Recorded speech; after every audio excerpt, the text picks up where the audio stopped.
Hey guys, tonight we're going to take a journey back in time. Not to the battlefields or the royal courts, but into the quiet, often chilly walls of a medieval monastery. Imagine the scent of beeswax and damp stone, the distant echo of chanting, and the feeling of rough wool against your skin. You're not a knight, or a peasant, or a lord. You are a monk, and your life is about to be entirely redefined by faith, discipline, and endless routine. You probably won't survive this journey with your modern notions of comfort intact, because monastic life was anything but easy.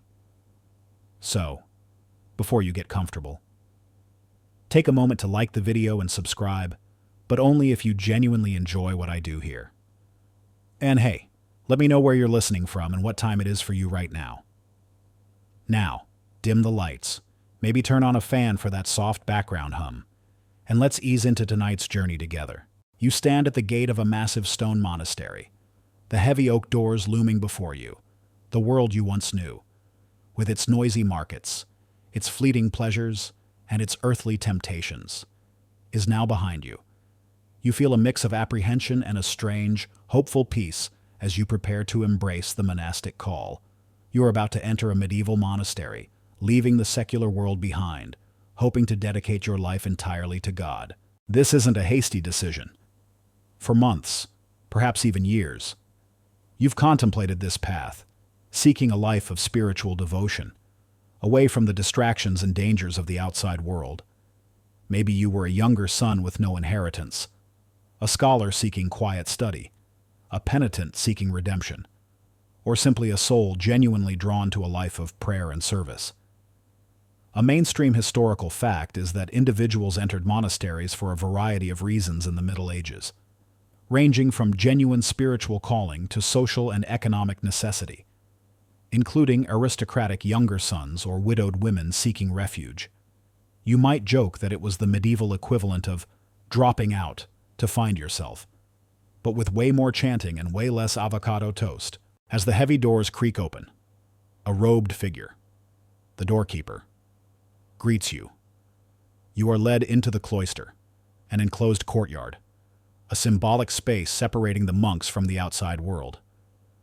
The air immediately feels different here, quieter, cooler, imbued with a sense of solemnity.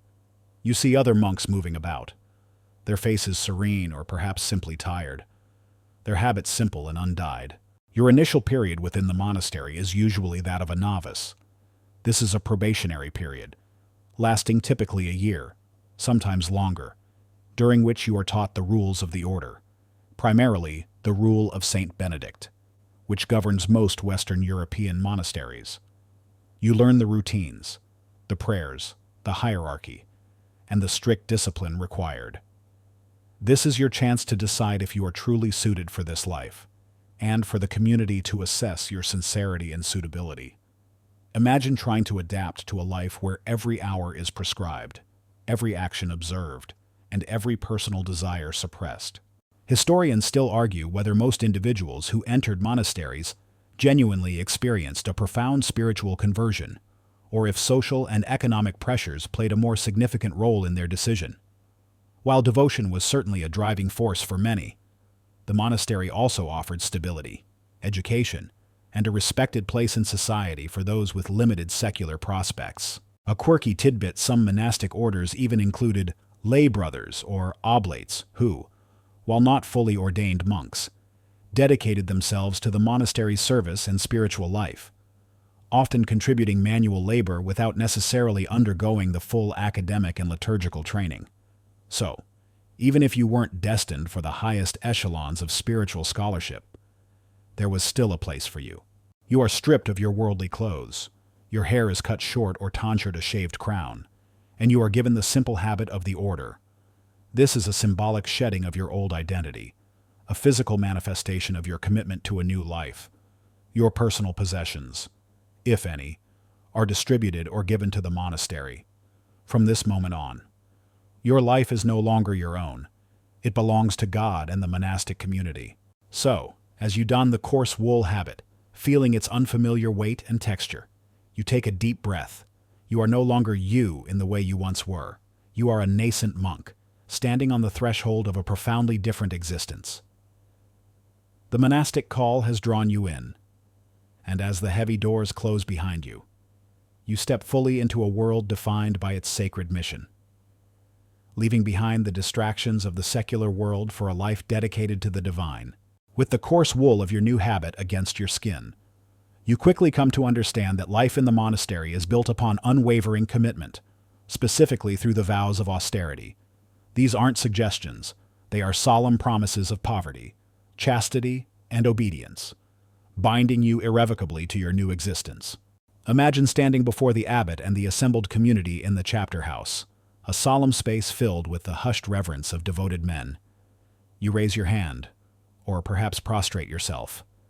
As you utter the ancient words, a mainstream historical fact is that monks, upon formal profession, took 3 primary vows: stability remaining in one monastery, conversion of manners, continual repentance and striving for perfection, and obedience to the abbot and the rule. These are often summarized as poverty, chastity, and obedience in common understanding. You might joke that your terms and conditions were extremely non-negotiable and came with eternal consequences. Let's break them down. First, poverty. This isn't just about giving up your earthly possessions upon entering. It's a lifelong commitment to owning nothing individually. All property, whether earned by your labor or received as gifts, belongs to the community as a whole, to God. You will have no personal funds, no private luxuries, no individual wardrobe beyond your habit, your bed, your meager meals, your few tools for work. All are provided by the monastery. This vow is designed to strip away worldly attachments, forcing you to rely entirely on divine providence and the generosity of your brethren.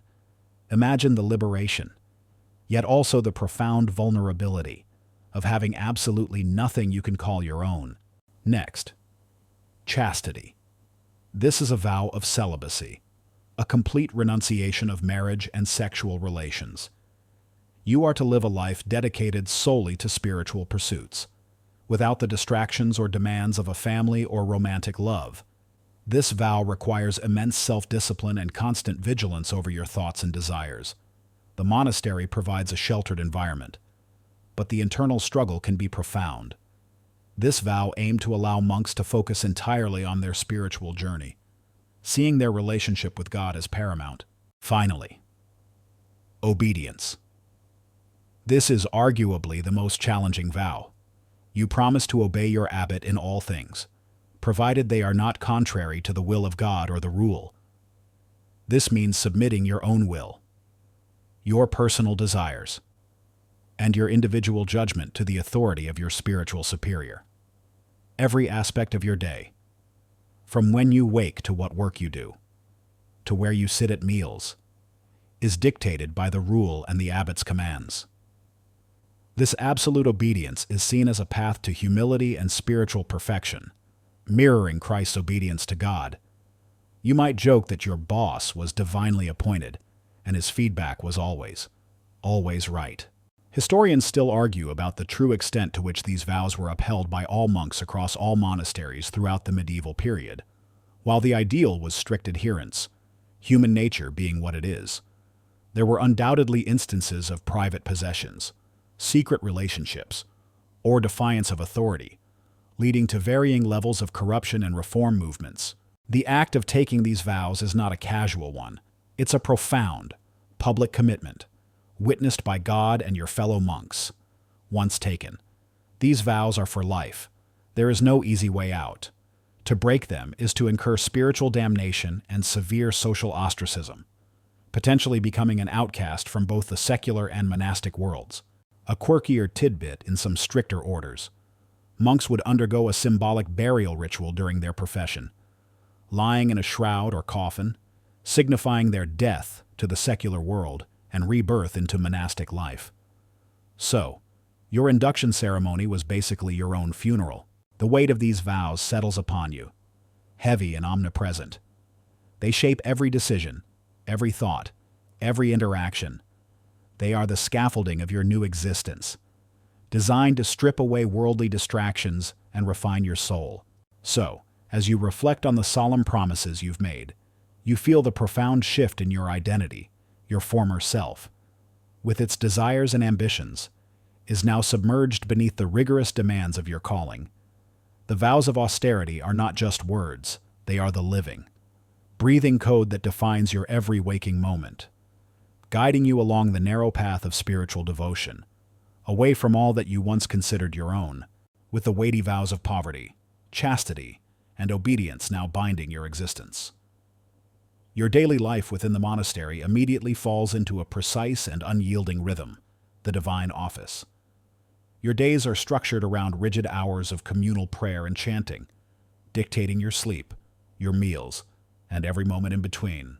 Imagine the jarring clang of a bell piercing the pre-dawn darkness. It's often still hours before sunrise, perhaps 2 or 3 a.m. You stumble from your hard bed, pulling your rough habit around you, and make your way in silence to the cold, echoing church. This is the first of many prayer services, or hours, you will attend throughout the day and night. A mainstream historical fact is that Benedictine monasticism, which was the dominant form in Western Europe, prescribed 8 canonical hours for communal prayer each day: matins, lauds, prime, terce, sext, none, vespers, and compline. You might joke that your work schedule was less about 9 to 5 and more about 24/7 with frequent, mandatory singing breaks. These services involve chanting psalms, reading scripture, listening to sermons, and offering prayers, the Latin words, memorized over time, roll off your tongue, becoming a rhythmic, meditative drone that fills the sacred space. You stand, you sit, you prostrate yourself, your body moving in unison with your brothers, a collective offering to God. Imagine the chill of the unheated church in the depths of winter, your breath misting in the frigid air as you chant the ancient words. Each hour has its specific time, its unique prayers, and its distinct atmosphere. Matins, in the deepest part of the night, is somber and reflective. Lauds, at dawn, heralds the new day with praise. The daytime hours, prime, terce, sext, none, punctuate your manual labor or study, bringing you back to the church for brief periods of prayer. Vespers, at sunset, offers thanksgiving for the day's blessings. And compline, just before bed, is a final plea for protection through the night. Historians still argue about the precise adaptations and variations of the divine office across different monastic orders and individual monasteries. While the Benedictine rule provided a foundational framework, local customs, available resources, and the specific focus of an abbey, e.g., intellectual versus manual labor, could influence the length and emphasis of the different hours. This relentless cycle of prayer is designed to sanctify every moment of the day, to keep your mind constantly focused on the divine, and to instill discipline. There is little room for personal deviation. Your entire existence becomes a living prayer, a constant offering. Even when you are not in the church, the echo of the chants, the anticipation of the next bell, subtly guides your actions. A quirkier tidbit to help monks keep track of the many complex chants and readings throughout the liturgical year. Special monastic calendars and elaborate musical notation were developed, some of which are incredibly beautiful and intricate works of art in themselves. So, your prayer book was basically a medieval musical score. Sleep is broken, fragmented, dictated by the liturgical clock. You return to your bed after compline, only to be roused again a few hours later for matins. This constant interruption of sleep is part of the monastic asceticism, a way of mortifying the flesh and demonstrating devotion, ensuring that you are never truly lost to worldly slumber. The communal nature of the divine office is also crucial. You are not praying alone, you are part of a unified choir, your voice blending with dozens, perhaps hundreds, of others. This collective spiritual effort fosters a sense of brotherhood and shared purpose, reinforcing the idea that you are part of something much larger than yourself. So, as the ancient Latin words reverberate through the cold stone walls, and the rhythmic chanting fills the air, you feel yourself becoming utterly immersed in the spiritual core of monastic life. Your life is no longer about individual time, but about sacred time. The divine office is the beating heart of the monastery, dictating your every waking and sleeping moment, ensuring that your journey towards salvation is a continuous, communal act of prayer, filling your existence with an almost constant, repetitive, holy sound. As the solemn chanting of the divine office structures your day, you quickly discover that sound itself, particularly speech, is severely restricted within the monastic walls. This introduces you to the pervasive rule of silence is golden, and its profound impact on your daily communication and sense of personal space. Imagine walking through the cloister, or sitting in the refectory during meals. The air is often heavy with a deliberate quiet, broken only by the rustle of habits, the clinking of spoons, or the distant tolling of a bell. Speaking is forbidden in many areas of the monastery, and at certain times, such as during meals or after compline until prime the next morning. A mainstream historical fact is that Benedictine monasteries rigorously enforced rules of silence, especially in specific areas like the cloister, refectory, dormitory. And during designated great silence periods, you might joke that your social media was entirely internal, because talking was definitely out. This strict adherence to silence is not merely an absence of noise, it's a spiritual discipline. It's designed to prevent idle chatter, gossip, and worldly distractions, encouraging contemplation, introspection, and constant awareness of God's presence by quieting the external world. The monk is supposed to better hear the inner voice of the divine. Imagine the challenge of communicating complex needs or even simple requests without uttering a single word. To navigate this quiet world, monks developed a system of monastic sign language. This wasn't a full, complex language like modern sign languages, but a practical set of gestures for common needs, a sign for bread, for water, for a book, for permission to leave a room. These gestures allowed for necessary communication without breaking the solemnity of the silence. You'd learn to articulate your basic needs through hand movements, eyes constantly watchful for the abbot or prior, ensuring you weren't caught in forbidden speech. Historians still argue about the precise scope and flexibility of the silence rule in various monasteries. While the ideal was strict, practical necessities sometimes led to informal conversations, especially in work areas, or specific dispensations granted by the abbot. The extent to which monks truly adhered to absolute silence versus finding permissible loopholes is a subject of ongoing debate. The profound silence can be both a blessing and a burden. On one hand, it fosters a deep sense of peace and aids concentration during prayer and study. On the other, it can be isolating, making it difficult to form close bonds with your fellow monks and forcing a constant internal dialogue. Imagine the mental discipline required to suppress a thought or a question that might arise, knowing you cannot voice it. A quirkier tidbit, specific gestures even existed for asking for particular wines or types of food, showing the meticulous detail of these nonverbal communication systems. So, your dinner order was a silent ballet of hand gestures. The great silence, observed from compline before bed until prime early morning, was particularly rigorous during these hours. No speech whatsoever was permitted, even whispering. It was a time for absolute quiet, ensuring that the last thoughts before sleep and the first upon waking were focused entirely on God. Breaking this rule, even inadvertently, could result in penance. This pervasive silence becomes a fundamental aspect of your new identity. Your voice, once a primary tool of self-expression, is now largely reserved for communal prayer. Your interactions are measured, your thoughts often kept to yourself, and your entire being is attuned to the subtle movements and unspoken cues of the monastic environment. So, as you move through the cloister, the only sound the soft shuffle of your habit, you feel the profound presence of the enforced quiet. Silence is golden within these walls, not just a rule, but a way of life that reshapes your perception of communication, fosters deep introspection, and ensures that the monastery remains a sanctuary dedicated to the divine, undisturbed by the idle chatter of the world you left behind. Beyond the rigorous hours of prayer and the pervasive silence, Your monastic life is firmly grounded in another crucial pillar work of God and hand. You quickly discover that manual labor and intellectual pursuits are not distractions from spiritual devotion, but integral parts of it, balancing the contemplative with the practical. Imagine yourself in the scriptorium, a quiet, sunlit room, hunched over a desk, painstakingly copying a manuscript.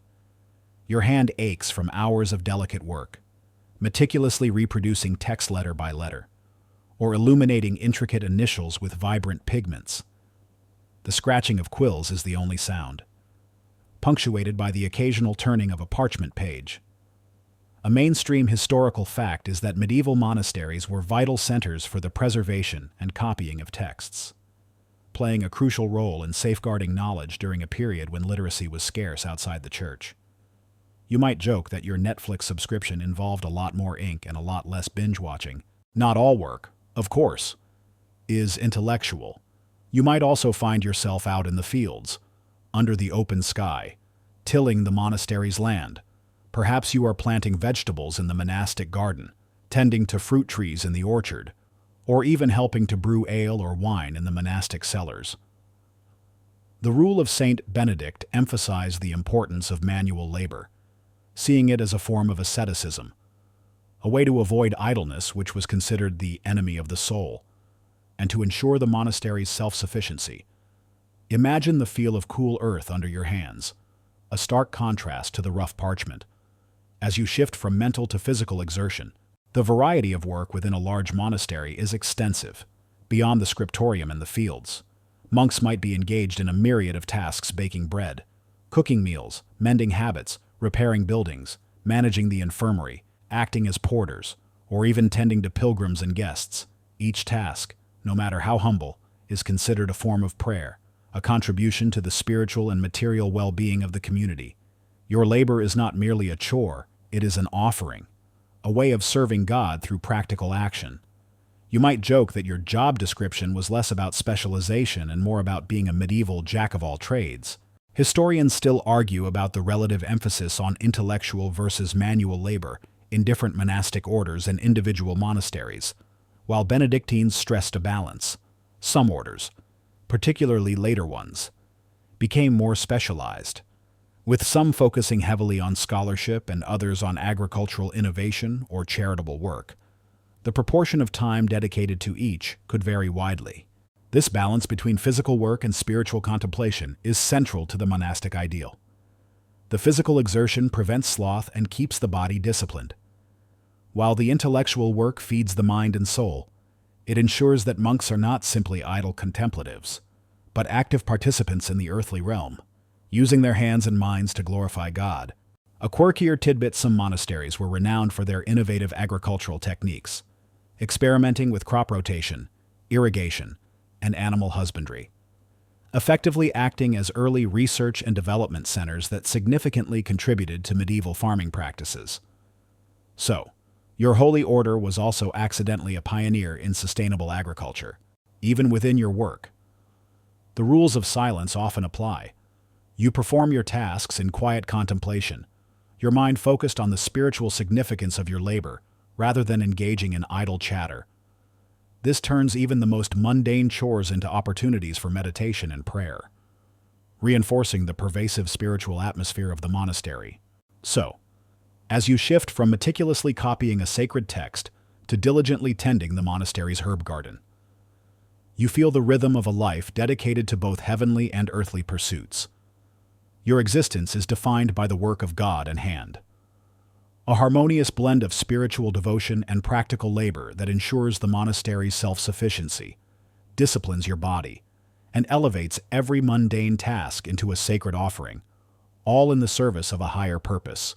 As your days are filled with prayer and labor, your body is sustained by the realities of monastic life, meager monastic meals, the simple, often bland. Diet is designed for spiritual focus, not pleasure, a constant reminder of your vow of poverty and detachment from worldly comforts. Imagine the refectory, a long, Spartan hall where you gather with your brothers for meals.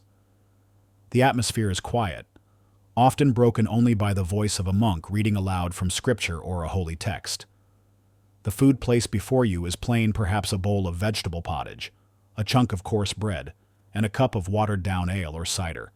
Meat is a rarity, often forbidden except for the sick or on very specific feast days. A mainstream historical fact is that the monastic diet was deliberately ascetic, primarily vegetarian, and focused on basic sustenance rather than culinary enjoyment, reflecting the vows of poverty and self-denial. You might joke that your chef's special was today's bland surprise. The meals are served at specific times, strictly controlled portions. There is no second helping, no opportunity to indulge. You eat quickly and silently. Your mind meant to be on spiritual matters rather than the food itself. The simplicity of the diet is designed to mortify the flesh, to prevent gluttony, and to keep your focus on prayer and contemplation.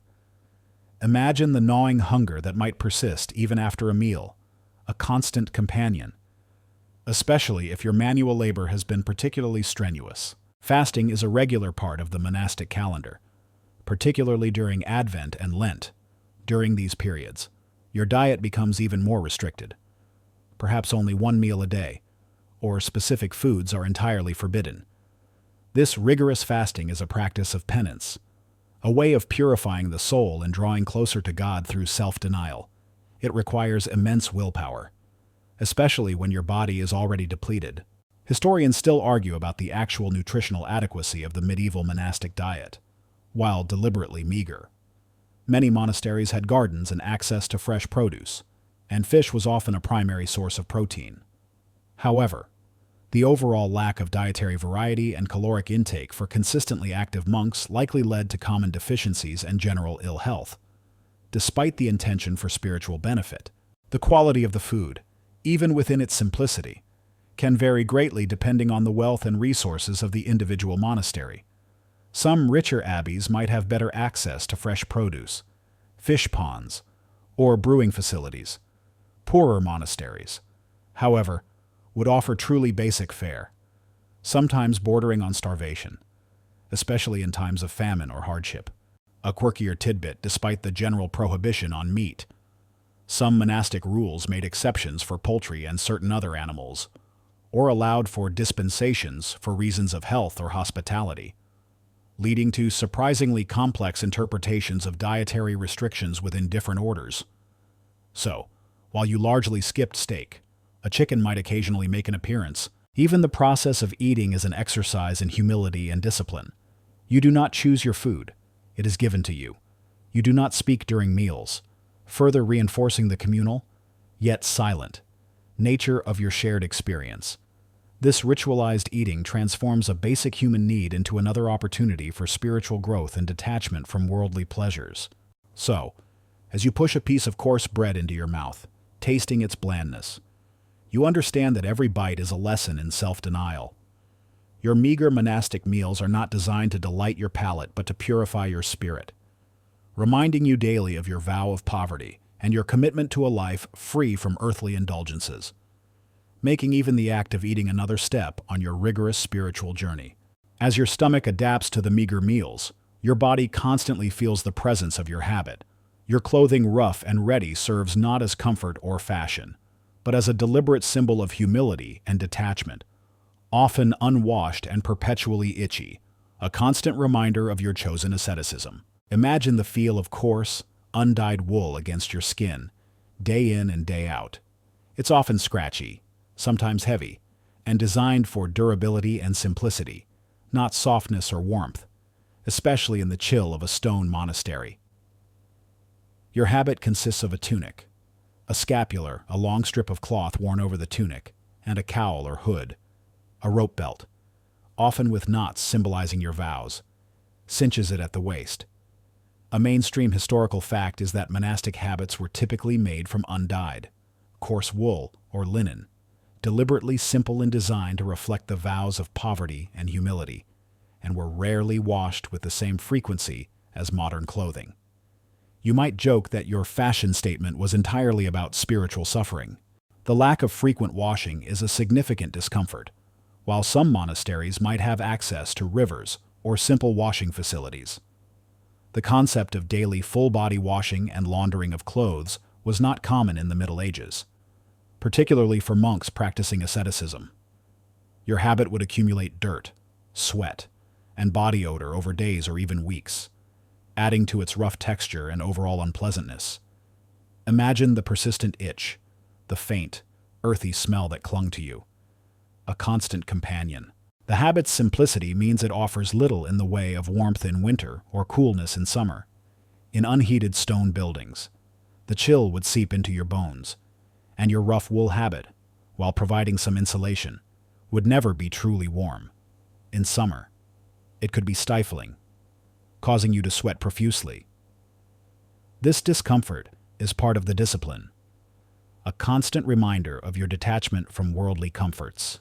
Historians still argue about the precise level of personal hygiene practiced in medieval monasteries.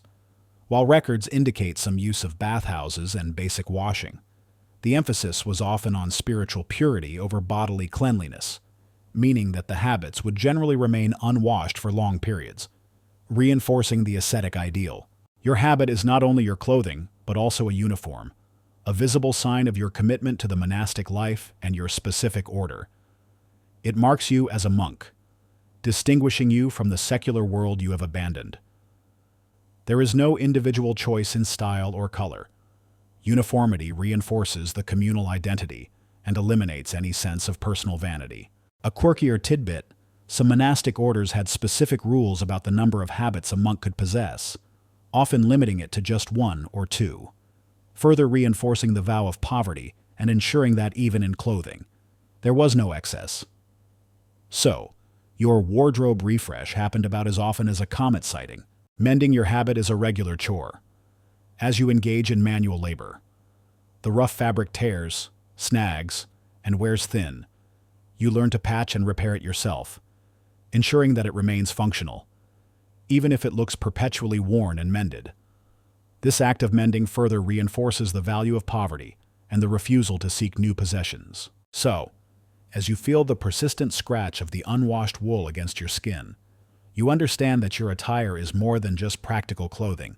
Your clothing, rough and ready, is a constant, tangible reminder of your vows of poverty and humility.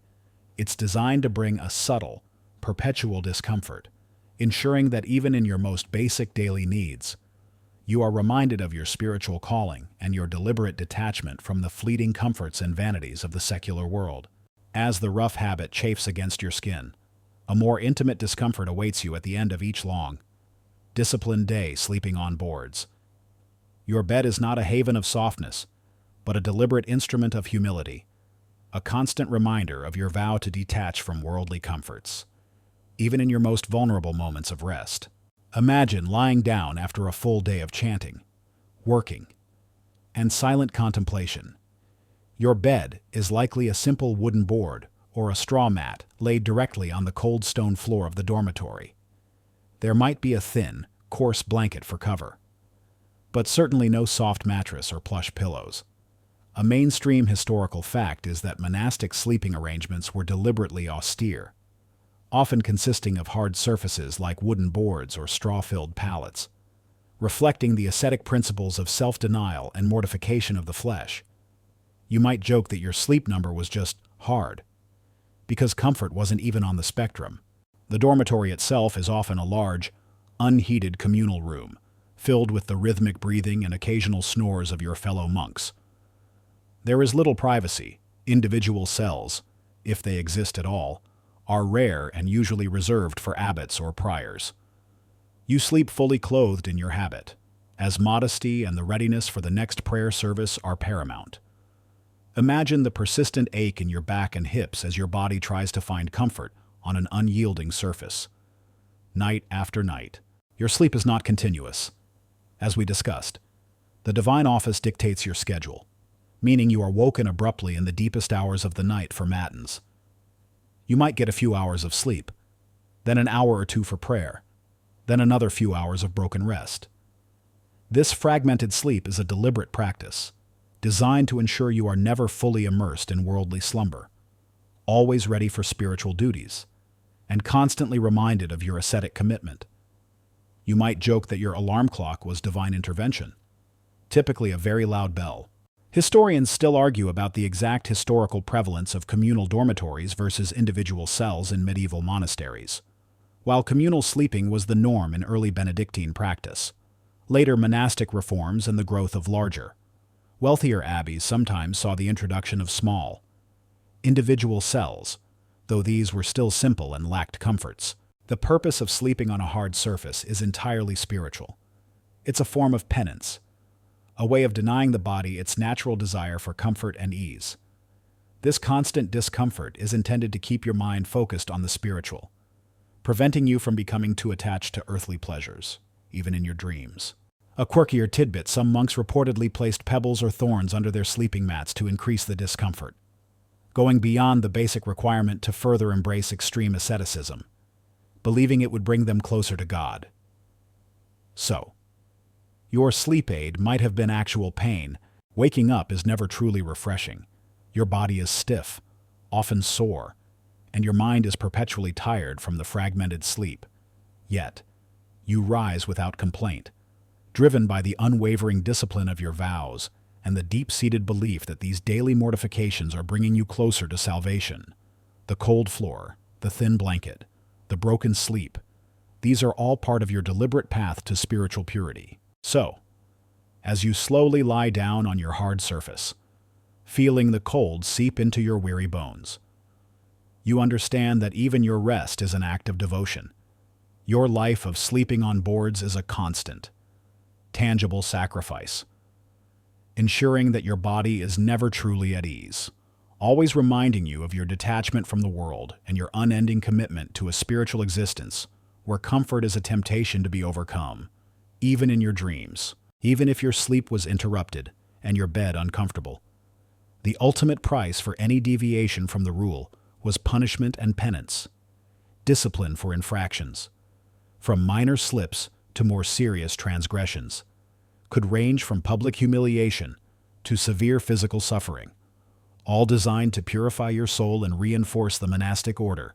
Imagine standing before the abbot and the entire monastic community in the chapter house. All eyes are on you. You've been accused of a transgression. Perhaps you spoke out of turn, indulged in forbidden food, or showed insubordination. The abbot's gaze is stern, and the silence in the room is heavy with anticipation. A mainstream historical fact is that monastic communities enforced strict discipline, with transgressions against the rule leading to various forms of penance, ranging from minor acts of humility to severe physical punishments. You might joke that your HR meeting was a lot less about performance reviews and a lot more about public shaming. Minor infractions might lead to relatively mild forms of penance. This could involve public confession of your fault before the community, an act designed to humble you and serve as a warning to others. You might be assigned a particularly unpleasant or menial task, such as cleaning the latrines or serving others in the refectory while kneeling. You might also be subjected to reduced rations for a period, reinforcing the vow of poverty and adding a layer of physical discomfort to your spiritual correction. Imagine the burning shame of having to admit your faults openly, your face hot with embarrassment, before the very men you live with. More serious transgressions, such as repeated disobedience, theft, or breaches of chastity, could lead to far harsher punishments. Fasting might become more extreme, perhaps for several days without solid food, only water and bread. You might be relegated to a lower seat in the refectory or choir, a public mark of your disgrace. For grave offenses, flogging, corporal punishment with a whip or rod could be administered, a painful physical reminder of your sin and the monastic authority. While not always common, severe forms of physical penance were a recognized part of monastic discipline, aimed at purifying the body and soul through suffering. Historians still argue about the frequency and intensity of corporal punishment within medieval monasteries.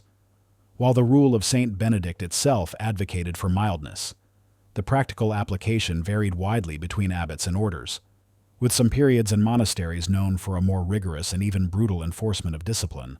The purpose of all these punishments was spiritual redemption. It was believed that through suffering and humiliation, the monk could atone for his sins, cleanse his soul, and return to the path of righteousness. It was also a deterrent, ensuring that the strict order and spiritual focus of the monastery were maintained. A quirkier tidbit for very severe or repeated transgressions. A monk could be temporarily or permanently excommunicated from the community, meaning they were forbidden from participating in prayers, meals, or any communal activity, essentially living as an outcast within the monastery walls. This spiritual isolation was often considered a profound and terrifying punishment, sometimes worse than physical pain. So, your time out could involve being completely ignored by everyone, forever. The psychological toll of living under such a strict disciplinary system was immense. The constant self-monitoring, the fear of judgment, and the ever-present possibility of punishment created an atmosphere of vigilance and humility. It was a life lived under constant scrutiny, not just by the abbot, but by your own conscience and the eyes of God. So, as you stand, head bowed, awaiting the abbot's judgment, you understand that every fault carries a price, and every correction is a painful step on the path to spiritual perfection. Your life within the monastery is punctuated by punishment and penance. Harsh but necessary measures believed to purify your soul, to reinforce your vows, and to ensure that your chosen path of austerity remains unswervingly focused on the divine. No matter the personal cost, even amidst the rigors of discipline, your physical body remains vulnerable, leading you to the reality of illness and infirmary. Despite the spiritual focus, monks were still very much flesh and blood, and medieval ailments, coupled with basic medical care, meant that the infirmary was a familiar, if not always comforting, part of monastic life. Imagine the persistent cough that racks your chest, or the dull ache in your stomach after a particularly long fast. You feel a creeping fatigue that isn't just spiritual weariness. Eventually, if your symptoms persist or worsen, you might be granted permission to visit the infirmary, the monastery's dedicated sickbay. A mainstream historical fact is that medieval monasteries often had their own infirmaries, staffed by monks with some medical knowledge, the infirmarian, providing basic care for sick and elderly brothers. As lay medical practitioners were scarce and often expensive, you might joke that your doctor's appointment involved a lot more prayer and a lot less ibuprofen. The infirmary itself is usually a quieter, warmer space than the rest of the monastery, a place of temporary respite from the full rigor of the rule. Here, you might be allowed softer food, a slightly warmer bed, and perhaps even a brief period of silence or reduced prayer duties, if your illness is severe. However, the medical knowledge of the time is rudimentary. Treatments often rely on herbal remedies, bleeding using leeches or incisions, cauterization, or simple wound dressing. These practices, while well-intentioned, could sometimes be ineffective or even harmful. Common ailments would plague the monastic community. Malnutrition from the meager diet, especially during periods of strict fasting, could lead to weakened immune systems and various deficiency diseases. Respiratory infections, coughs, colds, pneumonia would spread quickly in crowded, damp, and unheated dormitories. Digestive issues were common due to diet and lack of hygiene. Injuries from manual labor were also frequent, from cuts and sprains to broken bones. Imagine the dull throbbing of a sprained ankle, or the relentless nausea of a stomach ailment, with little to truly alleviate your suffering. Historians still argue about the effectiveness of medieval monastic medicine.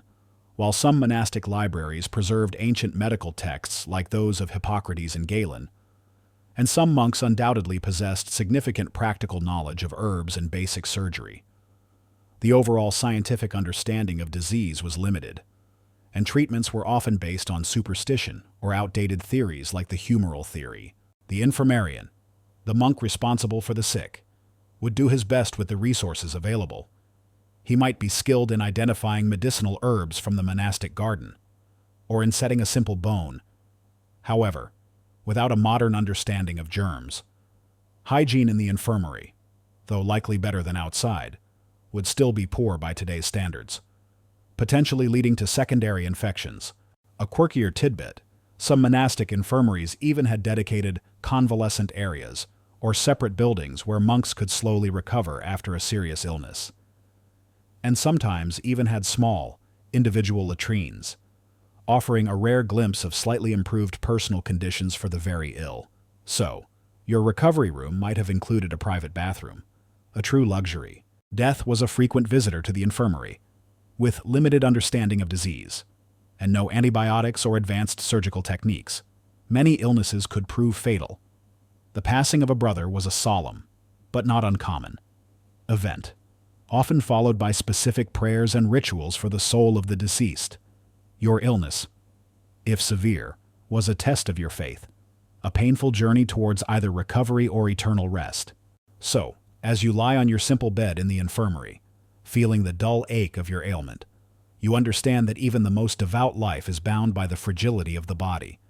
Your experience of illness and infirmary is a stark reminder of the limits of medieval medicine and the constant vulnerability of even the most disciplined monk to the ravages of disease, ensuring that pain and suffering were never far from your daily reality, even in the supposedly sacred haven of the monastery. Beyond the daily rituals and physical challenges, a profound purpose for your monastic existence lies in the quiet pursuit of knowledge. You delve into literacy and learning, discovering that monasteries are not merely places of prayer and manual labor, but vital centers for the preservation of knowledge. And you, as a monk, play a crucial role in safeguarding it. Imagine the cool, quiet solitude of the scriptorium, the room dedicated to copying manuscripts, which we briefly touched on earlier. Natural light streams through narrow windows, illuminating dust motes dancing in the air. You sit at a wooden desk, hunched over a large parchment codex, a quill scratching softly as you meticulously copy text. A mainstream historical fact is that medieval monasteries were the primary institutions responsible for the preservation of classical and early Christian texts, with monks painstakingly copying manuscripts by hand, thereby acting as the custodians of Western knowledge during a period of widespread illiteracy outside the clergy. You might joke that your library card was a lifetime commitment, and the borrowing fee was perpetual silence and aching hands. Your role as a scribe is not just about transcription, it's about meticulous accuracy. Every letter, every word, every punctuation mark must be copied precisely. Mistakes are corrected, sometimes by scraping the parchment, a tedious and difficult process, or by adding marginal notes. You learn various scripts, from the more formal bookhands to the cursives used for everyday documents. This work requires immense patience, concentration, and a keen eye, often performed in challenging conditions with poor lighting and stiff quills. Beyond copying, some monks were also involved in the creation of new texts. This could include writing chronicles of their own times, composing theological treatises, or even creating original works of poetry or prose. The monastery became a hub of intellectual activity, a place where knowledge was not only preserved but also generated, shaping the intellectual landscape of the Middle Ages. Historians still argue about the precise level of literacy among all monks, while scribes and scholars were highly literate.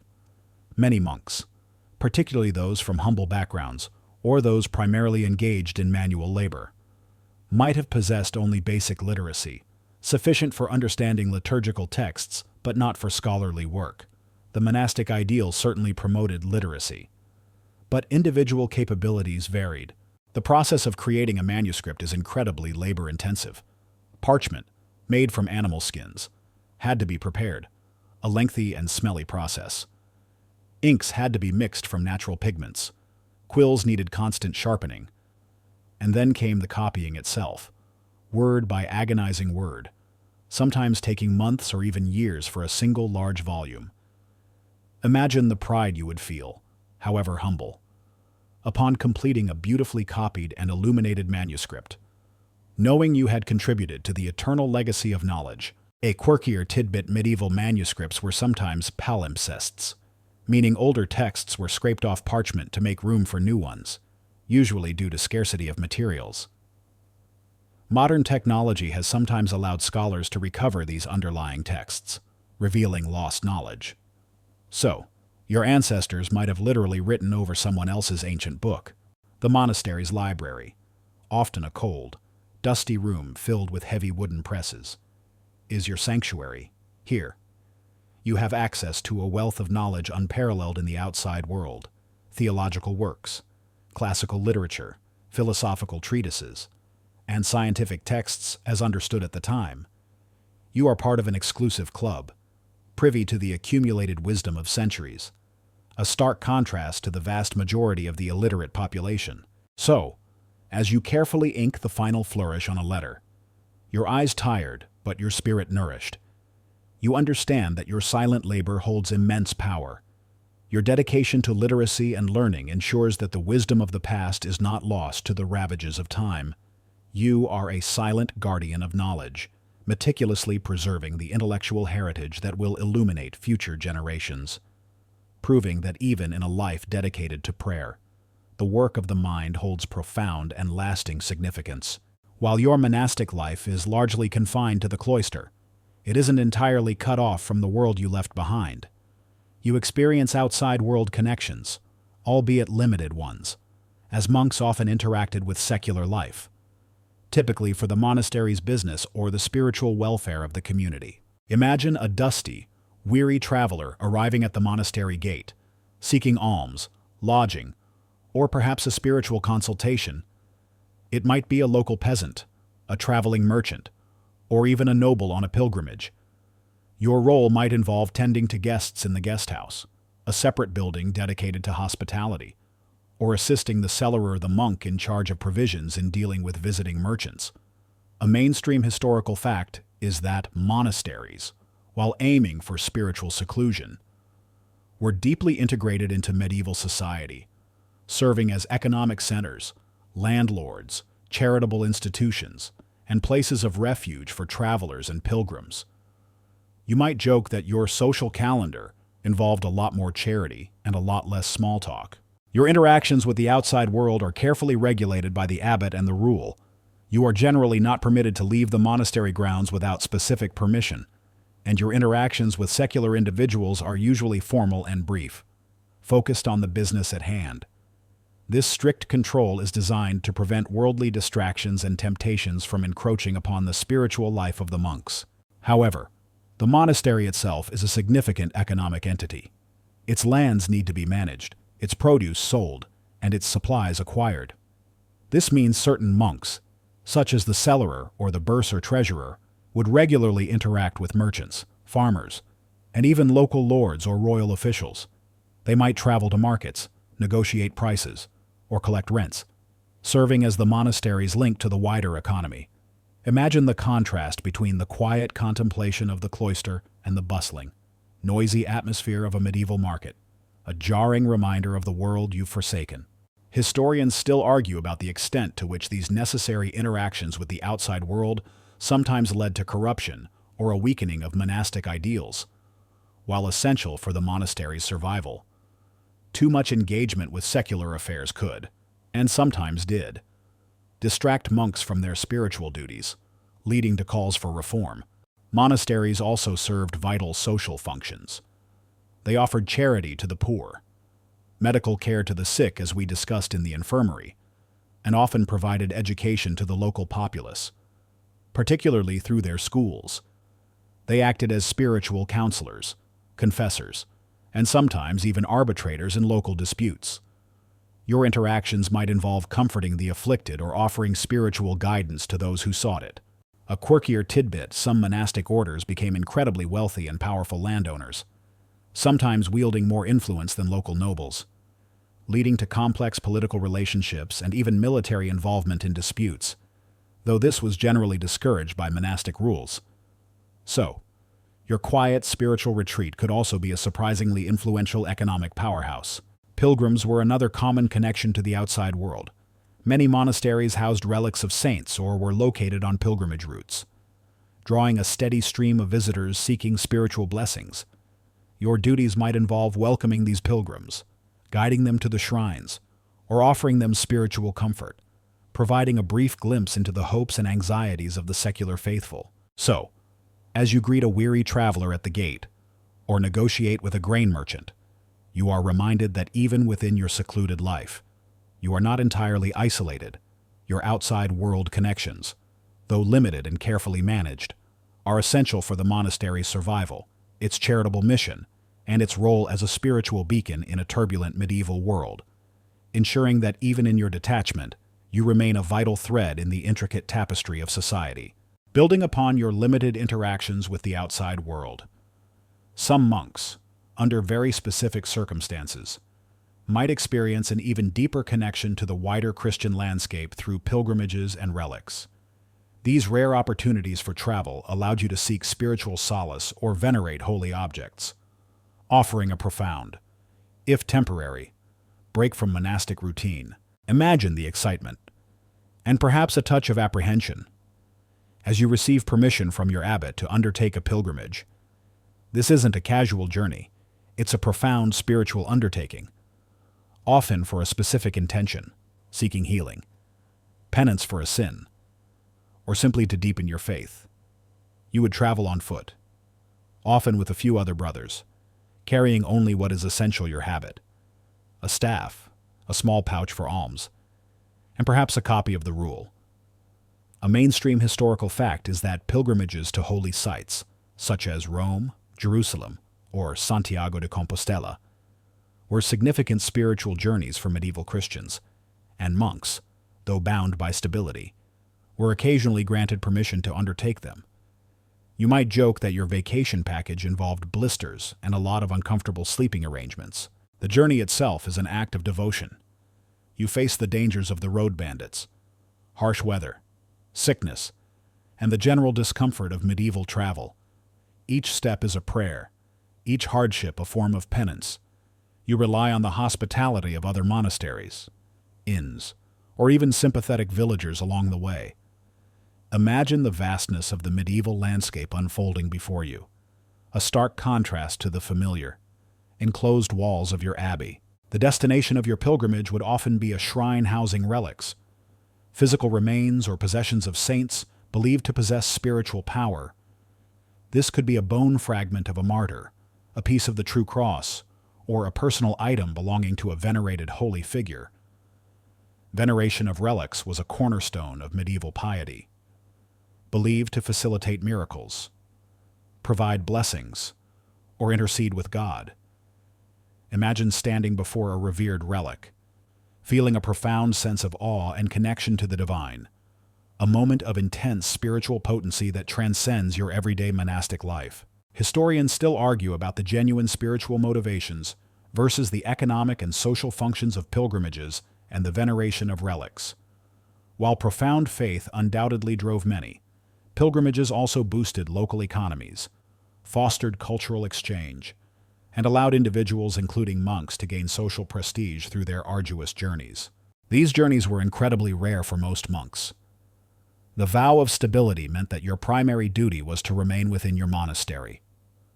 Only specific circumstances, a direct command from the abbot, or a perceived divine calling would warrant such an undertaking. For those who did travel, the experience would be transformative, broadening their understanding of the wider Christian world and deepening their personal faith. A quirkier tidbit: some monasteries went to great lengths and expense to acquire and display relics, believing their presence brought prestige, pilgrims, and donations to the abbey, sometimes even leading to rivalries between monasteries over particularly potent relics. So, your holy site was often also a major tourist attraction, and its main draw was literally old bones. Upon your return, you bring back not just spiritual merit, but stories and experiences that enrich the monastic community. Your journey serves as a living testament to faith, a source of inspiration, and a reminder of the vastness of the Christian world beyond your cloister walls. You might share tales of the hardships endured, the people met, and the miracles witnessed, further strengthening the faith of your brothers. So, as you kneel before a revered relic, feeling the weight of centuries of devotion, you understand that these rare departures from routine are profoundly significant.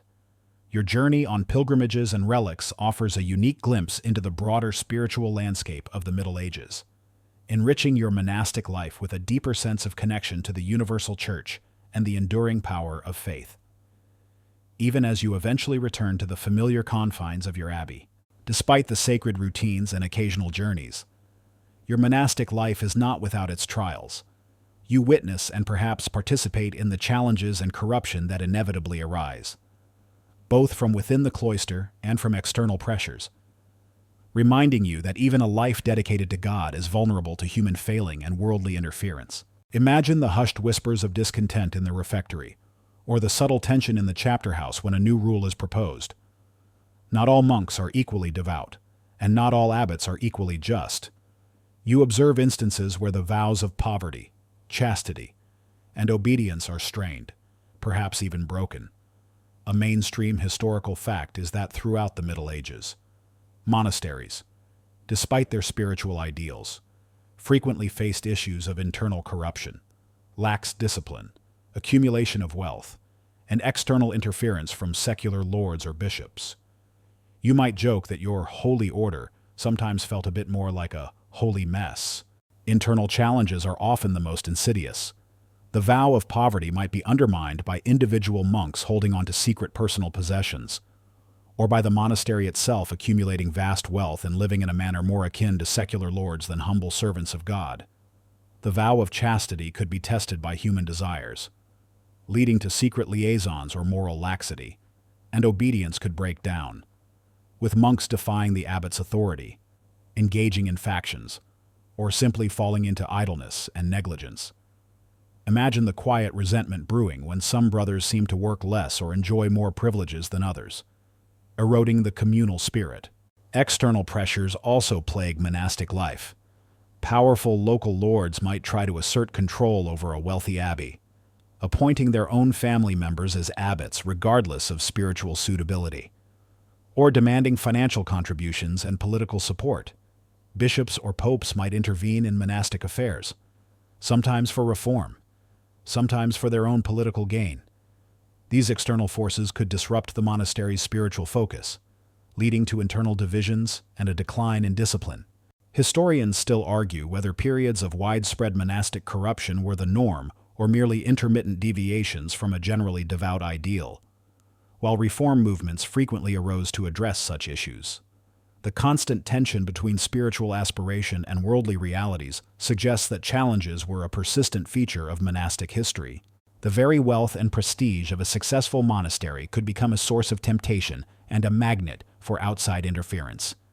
Rich endowments, extensive landholdings, and valuable relics brought not only spiritual influence, but also significant economic and political power, making monasteries targets for those seeking to exploit their resources. This often forced monks, including the abbot, to engage in worldly dealings that strayed far from their spiritual calling. A quirkier tidbit medieval satire and popular tales often depicted corrupt monks as gluttonous, lazy, or sexually immoral, suggesting that public perception was sometimes sharply critical of monastic failings, even if the majority of monks remained devout. So, your PR problem involved being a caricature in popular stories. These challenges led to frequent reform movements throughout the medieval period, with new orders or stricter interpretations of existing rules arising to address perceived laxity. You might witness such a reform within your own lifetime, or hear tales of stricter times that put your own monastery's practices to shame. It's a constant struggle, a reminder that even within the walls of a sacred institution, human nature, with all its imperfections, remains. So, as you observe the subtle signs of worldliness or witness the effects of external power, you understand that your monastic haven is not entirely immune to the imperfections of humanity.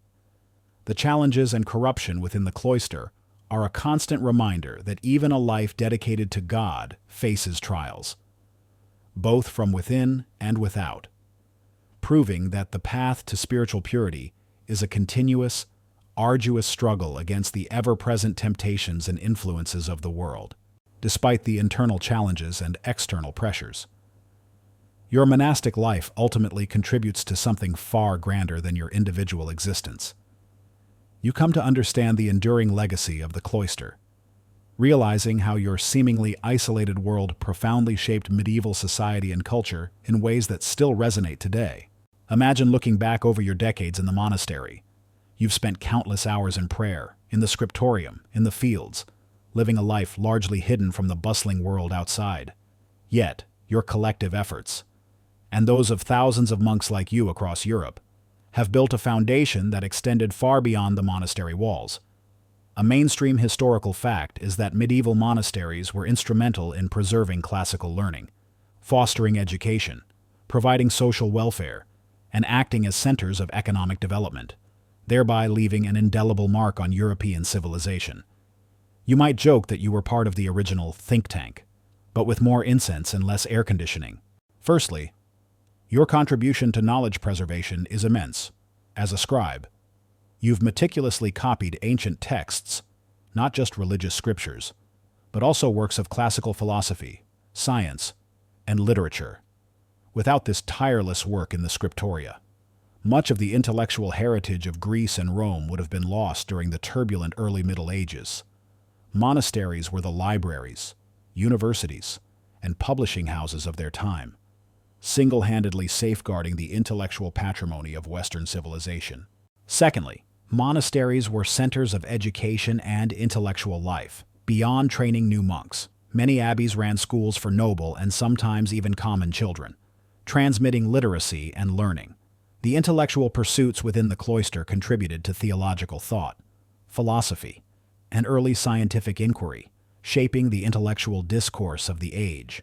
Think of the monks who developed complex theological arguments or designed new methods of measurement and calculation. Thirdly, your monastery served as an engine of economic and agricultural innovation. Monks, dedicated to self-sufficiency and hard work, often pioneered new farming techniques, land management practices, and crafts. They drained swamps, cleared forests, and introduced new crops or livestock breeds, significantly contributing to the agricultural productivity of the regions they inhabited.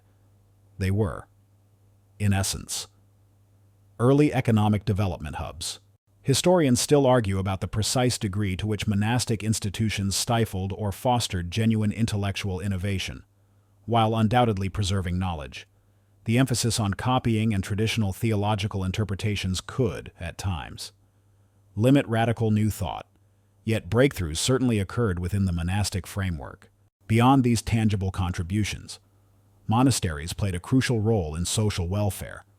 They offered hospitality to travelers, provided care for the sick and elderly in their infirmaries, and distributed alms to the poor.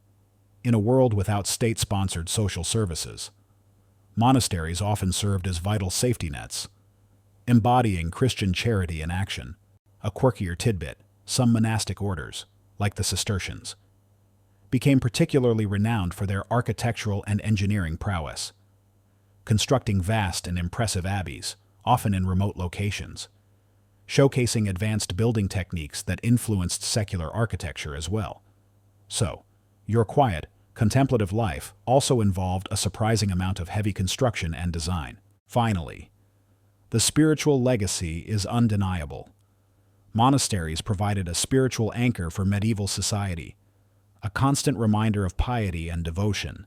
They were places of intense prayer, pilgrimage destinations, and sources of spiritual guidance, profoundly influencing the religious life of both the elite and the common people. So, as you feel the quiet dignity of your calling settle upon you, you realize that your life, seemingly secluded, has been deeply impactful. The legacy of the cloister is vast and enduring, a testament to the power of dedicated community, intellectual pursuit, and unwavering faith. Your humble contributions, combined with those of countless others, have shaped the very fabric of medieval society and continue to resonate through the centuries, ensuring that the quiet discipline of the monastery left an indelible mark on the world. The sounds of the medieval monastery are finally fading now, becoming impossibly distant. The echoing chants, the scratch of quills, the rustle of habits, the chill of the stone walls, they are all settling into the quiet depths of the past. Your mind is no longer wandering through cold cloisters or dimly lit scriptoria. The weight of those ancient vows, the routines, the silent contemplation, is gently lifting. You are here, now, safe in your own space.